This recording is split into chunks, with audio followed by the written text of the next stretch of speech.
Boa noite, meu nome é Jennifer, eu sou estudante do curso de assistente de RH. Estou aqui hoje para apresentar o terceiro episódio do nosso podcast do curso de assistente de RH do Senac com a Fundais.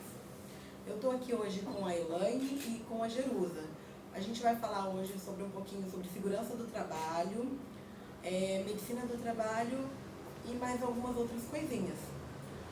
Para começo, vou pedir para a Elaine se apresentar um pouco, para a Jerusa se apresentar um pouco para a gente. Boa noite, eu sou a Elaine, sou estudante de Recursos Humanos. A gente vai falar um pouco sobre fatores sobre segurança de trabalho. Jerusa? Boa noite, meu nome é Jerusa, também sou estudante de Recursos Humanos. Estamos aqui para falar mais um pouquinho, estou feliz por participar desse programa. E hoje, para começar, o nosso terceiro episódio, ele tem o tema de fatores humanos na segurança do trabalho. E a gente vai falar hoje sobre um pouquinho de EPIs, que no caso seriam a NR6. Os problemas que a gente vem tendo, né, muitas perguntas, questionamentos, é sobre o fornecimento dos EPIs e as reutilizações deles. As nossas perguntas foram feitas pela técnica de segurança Bruna Campos e eu vou começar com uma delas, que seria: quem é o responsável pelo fornecimento de EPIs? A gente vai falar um pouco sobre o fornecimento. Primeiramente, o fornecimento, ele sempre, quem tem que fornecer é o contratante, né? Quem está contratando o serviço, terceirizando o serviço, repassando o serviço, tem que fornecer os EPIs. No caso, os EPIs são protetor ocular, o óculos, capacete. Esses EPIs, né, tem a bota de segurança, né, que tem que ter com bico de aço. Sempre tem que ser em bom estado. Eles têm que sempre estar em bom estado e não podem ser reutilizados. Isso, no caso, sempre é a empresa que tá a parte disso, e sempre eles que estão vendo, porque cada serviço é utilizado um tipo de EPI diferente um do outro, né? Então, eles têm que estar a par na parte de cada EPI, né? No caso, também tem o coletivo, mas serve em todo, né? No caso, para todos os funcionários, mas o EPI individual, esse daí é a cada setor, cada funcionários, no caso, eles são, tipo, por exemplo, você vai subir num poste, mexer com energia, luva, sapato apropriado, né? Então, cada tipo é uma coisa, tá bom? Sim, relembrando também que cada EPI, ele tem uma vida útil, né? Ele tem um tempo de vida. Se caso, por exemplo, tiver algum dano, uma rachadura, um rasgado, não tiver apropriado mais para o uso, ele tem que ser substituído por um novo. Ele não pode ser Reutilizado. reutilizado. Isso. E complementando a fala das nossas colegas, ele também deve ser treinado, no caso, o funcionário, o colaborador, ele também deve receber o treinamento correto para o uso, para a conservação dos EPIs, porque é super importante, até mesmo quando o EPI ele está danificado e ele não pode ser mais reutilizado, deve ser avisado ao seu supervisor para poder pedir, fazer o pedido de um novo EPI para aquele uso e para aquele tipo de trabalho.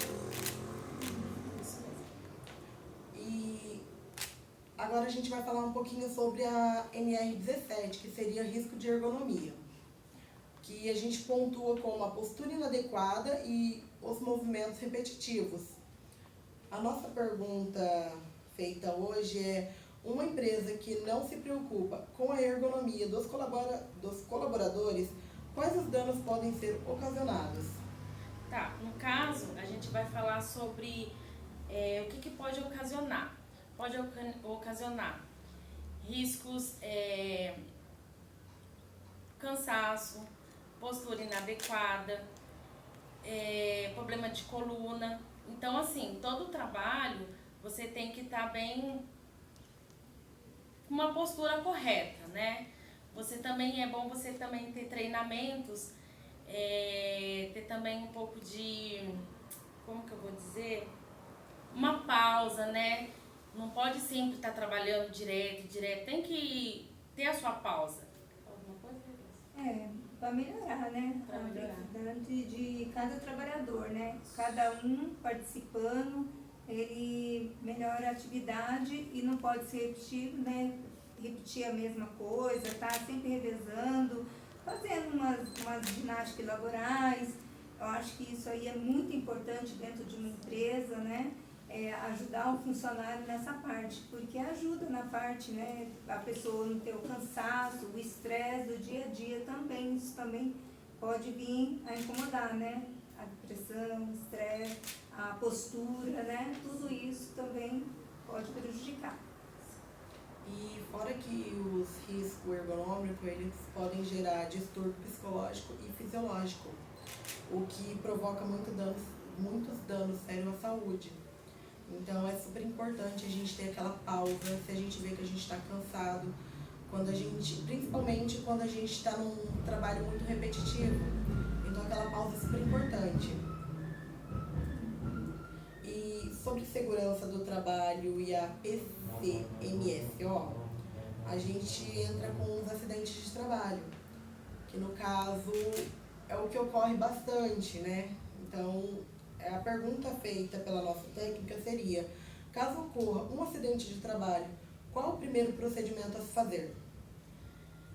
No caso, se ocorrer um problema de uma pessoa ter uma queda, vamos supor que essa pessoa não tem condições de ir até o médico, de pedir uma ajuda. Quem está ali por perto tem que fazer os primeiros socorros. Fazer os primeiros socorros assim, procurar alguém que seja capacitado para poder socorrer a vítima.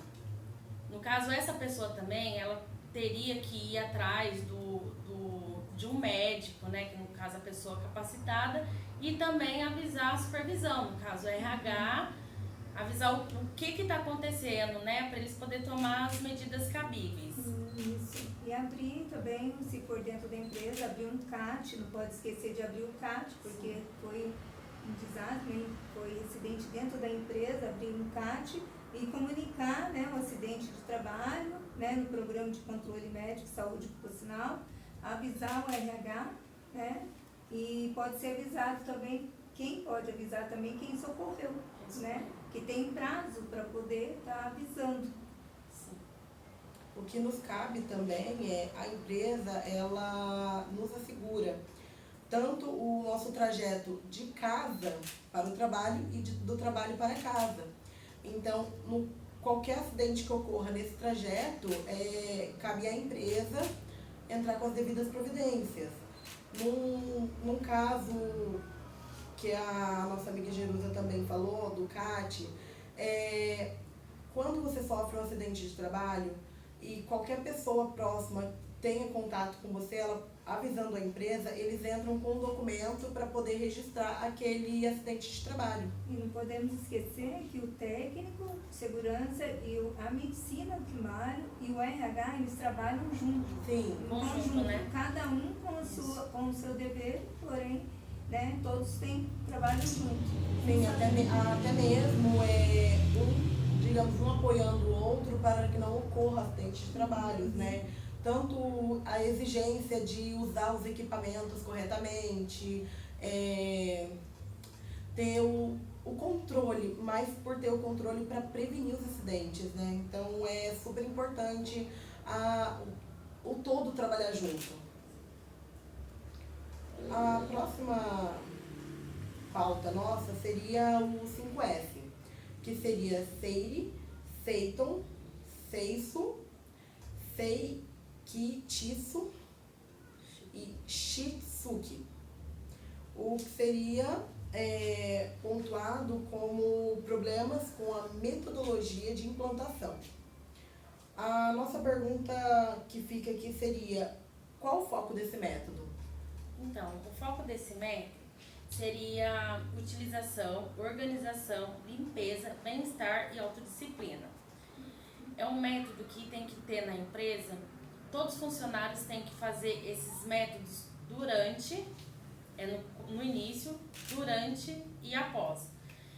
Sempre ocorre dos funcionários achar que a organização é sempre a limpeza, é sempre depois que acaba. Não, é durante, né, o período ali do trabalho. Vamos supor que ferramentas têm que sempre estar organizadas dentro da caixa, limpeza, tudo no seu devido lugar. Por quê? Se deixa uma ferramenta ali, um coleguinha pode passar, pode tropeçar, pode cair e acontecer esse problema de ter algum acidente de trabalho. Então tem que ter essa organização no início, durante e após, né, Jerusa? Isso mesmo. É importante frisar que ele tem um nome, todo mundo, né, foi os japoneses que veio do Japão, né, os japoneses que inventou. Ele nasceu no Japão após a Segunda Guerra Mundial, né, para reconstrução mesmo das empresas, né.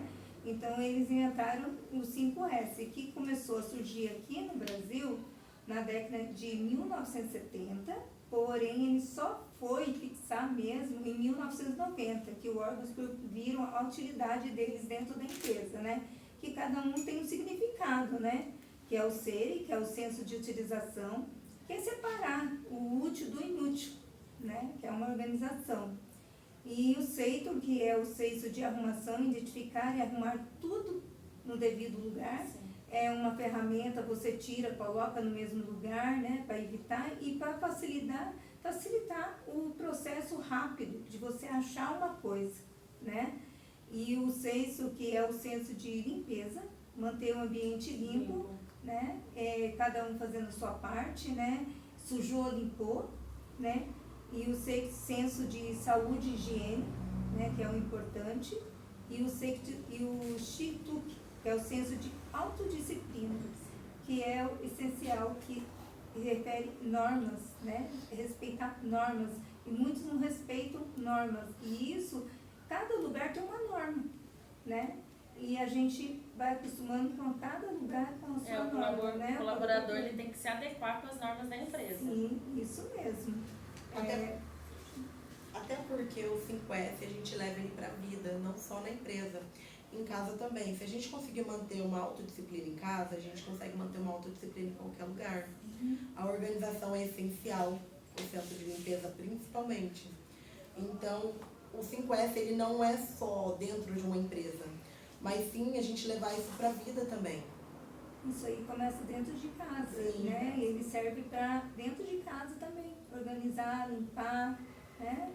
Você não vai comprar uma coisa, que nem a gente aprende muito isso, você vai no mercado, não é porque custa tanto uma coisa, você vai comprar uma dúzia, se você come 6, vai levar um cacho de banana, né? E vai apodrecer dentro da sua casa, para quê, né? Então é mais ou menos isso, então a pessoa vai comprar aquilo que é importante. Que é necessário, né? Necessário, né? E entrando com a nossa última pauta, que seria a NR5, a gente vai falar um pouquinho sobre a CIPA, que é a Comissão Interna de Prevenção de Acidentes. Eu tenho algumas dúvidas sobre ela e com a ajuda das minhas colegas a gente vai esclarecer para vocês também. E a nossa pergunta feita é: qual o dever da CIPA dentro de uma empresa? A CIPA, ela é um meio de identificar, avaliar as prioridades de segurança do trabalho, né?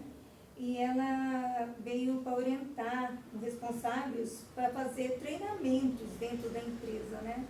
Aí para prevenir o acidente, né? Então ela é muito importante para isso, né?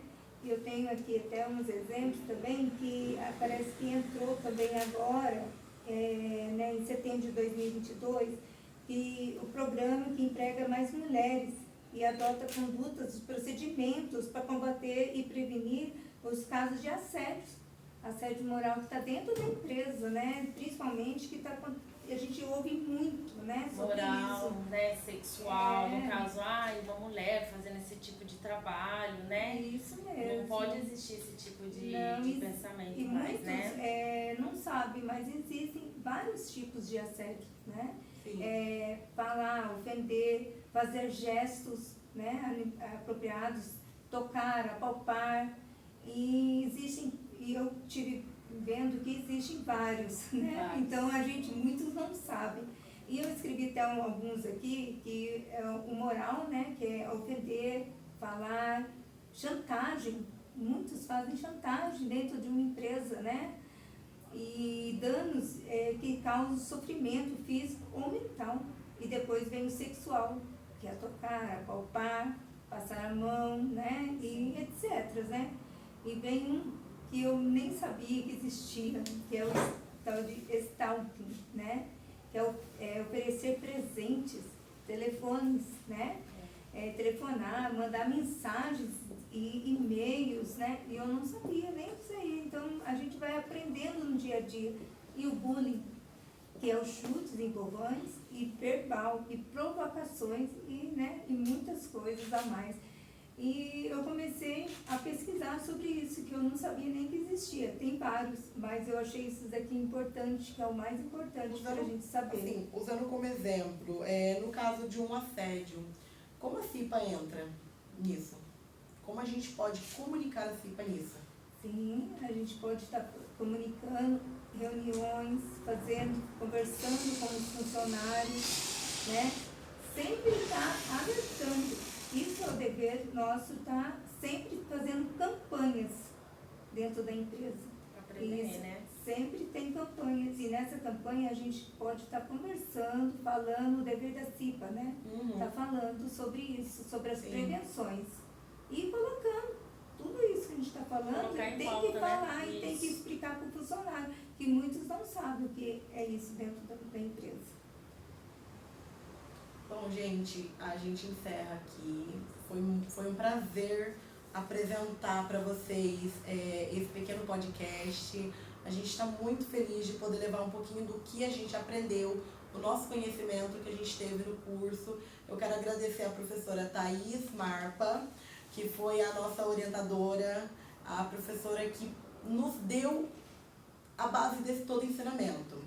E eu vou passar um pouquinho para a Elaine e para a Jerusa, deixar a palavra para elas. Eu queria agradecer a professora Thaís. Foi muito bom esse período de curso, muito aprendizado, vai ficar pro resto da vida.